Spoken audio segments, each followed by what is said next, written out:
खुदा होने का आ गया मौसम, खुद के खिलने का आ गया मौसम।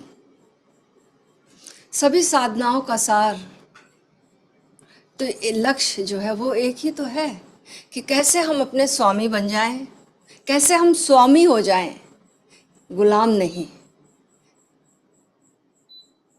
संसारी दूसरे दूसरे का स्वामी बनना चाहता है, बाहर स्वामी बनना चाहता है, लेकिन बन नहीं पाता, गुलाम ही रहा आता है। क्यों? क्योंकि जिसको हम गुलाम बनाते हैं, निश्चित रूप से हम भी उसके गुलाम, हम भी उससे बंध जाते हैं। असली स्वामित्व, असली मालकियत तो भीतर स्वयं की है।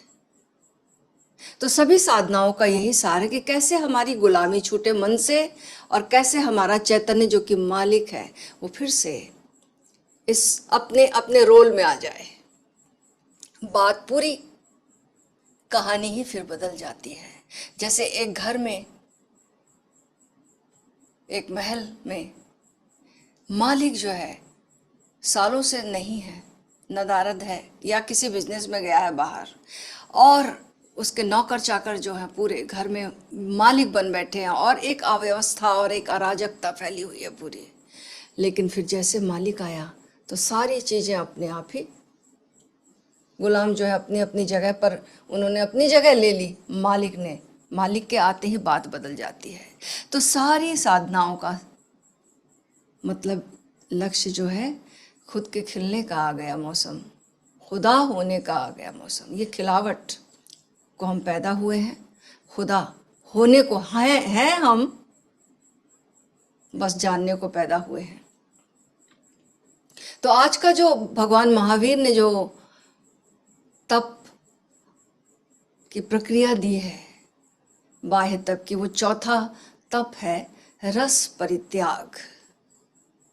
रस परित्याग से जो हम समझते हैं, जो ट्रेडिशनल परंपरागत लोग समझते हैं और करते हैं, वो सोचते हैं कि रस को छोड़ दो, चीज़ों को छोड़ दो, स्वाद को लेने वाली चीज़, जो स्वादिष्ट चीज़ें हैं, भोजन है, ये सब छोड़ दो तो बात बन जाएगी। ये रस परित्याग नहीं हुआ।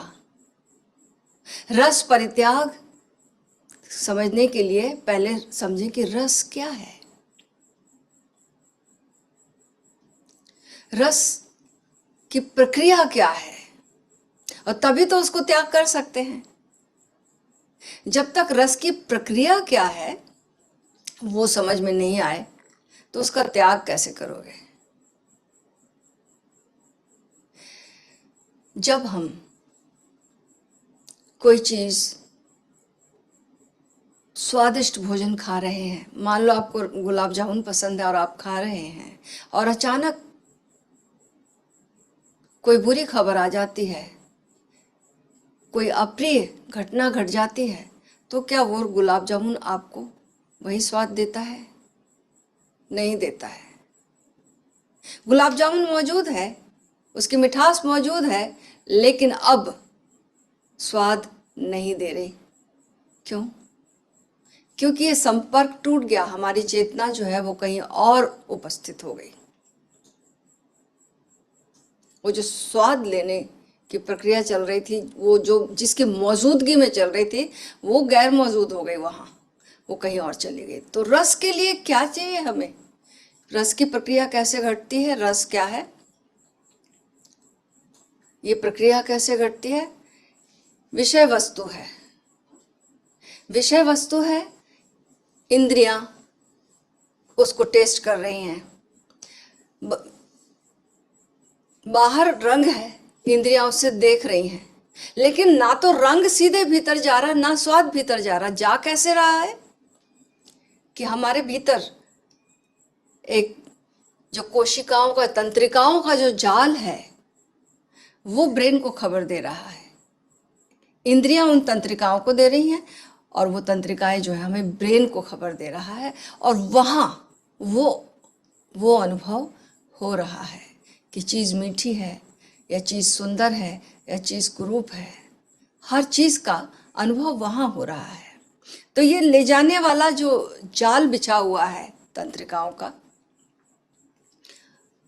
ये पूरा काम कर रही है, मन तक ले जा रही है। और मन जो है, चूंकि मन और चेतना इतने पास हैं कि चेतना समझ रही कि मैं मजा लेने लगी हूँ, मैं स्वाद ले रही हूँ, ये स्वाद की घटना मुझ में घट रही है। तो ये तादाद में हो गया। ये तादाद में कैसे टूट जाए, तो रस की प्रक्रिया समझ में आ गई। रस क्या है? जब तक चेतना का तादाद में बना हुआ है तो पुनरुक्ति की मांग, रिपीटिशन की मांग, कि ये और ये घटना, ये स्वाद हमें और मिले, बारंबार मिले, ये प्रिय वस्तु हमें बार बार दिखे।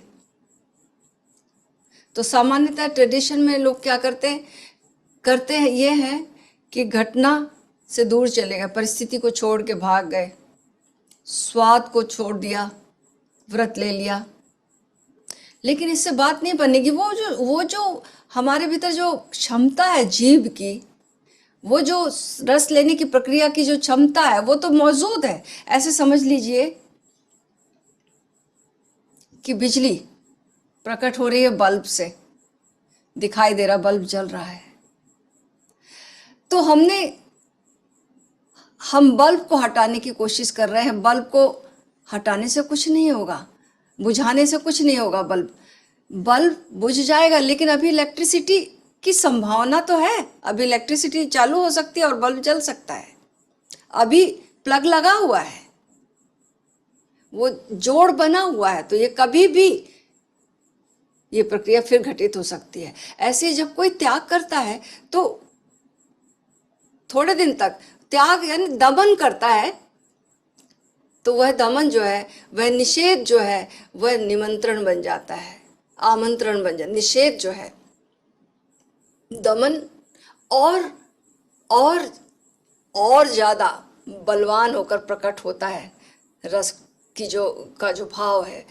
डाइटिंग करते हैं, इससे समझ में आ जाएगा। लोग बहुत समय तक डाइटिंग करते हैं, उसके बाद काफी वजन भी कम कर लिया, और फिर कुछ समय बाद फिर उससे ज्यादा मोटे होकर आ जाते हैं, क्योंकि उन्होंने वो जो दमन किया था, और वो उस दमन से क्या हुआ कि कुछ समय तक तो वैसा रह सकता है व्यक्ति, उसके बाद फिर और भी ज्यादा बलवती हो गई वो पुनरुक्ति की आकांक्षा, और ज्यादा खाना खाया, और ज्यादा और की मांग, और ज्यादा अवसर आने पर वो जो सामने विषय वस्तु आई, खाने की चीज आई, तो बहुत ज्यादा खाई। क्या हम ऐसी परिस्थिति नहीं क्रिएट कर सकते जो कि नेचुरली होती है? हम जब खाना खा रहे हैं या कोई स्वाद ले रहे हैं या किसी घटना में इन्वॉल्व है, अचानक कोई खबर आ जाती, भूकंप आ गया मान लो, या कोई आपके पीछे मृत्यु बंदूक लेके आ गया, या कोई दुखद खबर आ गई, किसी की मृत्यु हो गई, तो क्या स्वाद आएगा? क्या वो प्रक्रिया जारी रहेगी? नहीं, सब कुछ सामने है, फिर भी हम स्वाद नहीं ले सकते। क्यों? स्वाद लेने वाला नहीं है अब मौजूद वहां पर, वो कहीं और चला गया जहां पर दूसरी घटना घटी है। तो क्या हम ये जानबूझ के पैदा नहीं कर सकते कि सब कुछ चलता रहे, विषय वस्तु मौजूद है, हम स्वाद भी ले रहे हैं, लेकिन वो जो एकात्म हो रहा था, हम साक्षी, रस परित्याग क्या करें तो घटित होगा, साक्षी हो जाए, दृष्टा हो जाए, ये दूरी क्रिएट हो जाए। वो दूरी जो मन के साथ बन गई है ना, चेतना की बन जाए अगर, तो बात बन जाए।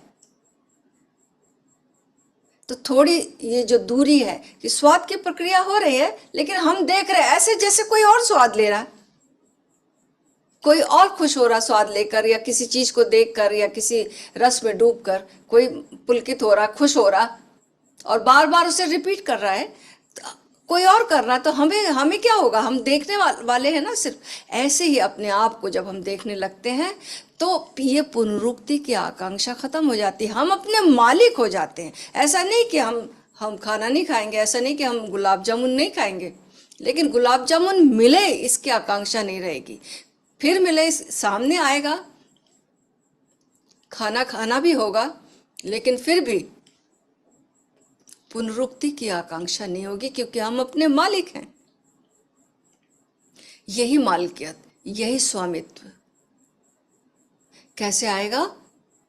हमारे भीतर अपनी चेतना लौट जाए, मन के साथ इन्वॉल्व ना हो। कैसे? जैसे कि सारी खबरें जो हैं वो तंत्रिकाएं जो ला रही हैं, ये जाल बिछा हुआ इलेक्ट्रिसिटी के तारों का समझो, ये खबर लेके आ रही हैं कि चीज़, ये मन को दे रही हैं खबर कि चीज़ मीठी है, और मन जब सोच रहा, मज़ा ले रहा है, तो वो जो पीछे चेतना है वो इतने पास है कि वो सोच रही कि मैं मज़ा ले रही हूँ। तो सामान्य लोग क्या करते हैं कि बाहर की चीज़ों को हटा दें, लेकिन ओशो क्या कहते हैं? ओशो कहते हैं कि अपनी चेतना को हटा लो वहां से। चेतना, एक डिस्टेंस पैदा कर दो तो बात बन जाएगी। जैसे त्याग नहीं, त्याग जो है, दमन जो है, निषेध जो है, वो हमेशा निमंत्रण बन जाता है। आसार जो है उसका त्याग नहीं करना पड़ता, कुछ सार मिल जाए। दूसरी बात तो ये है, सार तत्व मिल जाए। जैसे कोई चीज़ है, डेंजरस चीज़ें कोई करते हैं, फास्ट ड्राइविंग कर रहे हैं, एडवेंचर में जा रहे हैं, क्यों मज़ा आ रहा है? मज़ा आ रहा है वो जो चेतना, वो जो अवेयरनेस की ज़रूरत है, क्योंकि ज़रा सा भी अगर हम अनअवेयर हुए तो मौत की खाई में जाने वाले हैं। तो वो जो अवेयरनेस का मज़ा आ रहा, होश का मज़ा आ रहा है, उसको, वो मज़ा लेना हम सीधे सीख जाएं, तो हमें एडवेंचर या दूसरे काम जो कि बिल्कुल ही आसार हैं उसको करने की ज़रूरत नहीं है, सीधा हम होशपूर्ण हो सकते हैं। तो याद रखें, दमन नहीं, निषेध नहीं, बल्कि एक समझ, एक डिस्टेंस, एक तादात्म्य का टूटना, मन और चेतना के बीच का जब संबंध टूट जाता है, तो ये है रस परित्याग। साक्षी की साधना करनी होगी, दूर से दृष्टा होना, मन के प्रति विटनेसिंग। ठीक है, पुनरावृत्ति की इच्छा फिर खत्म हो जाएगी।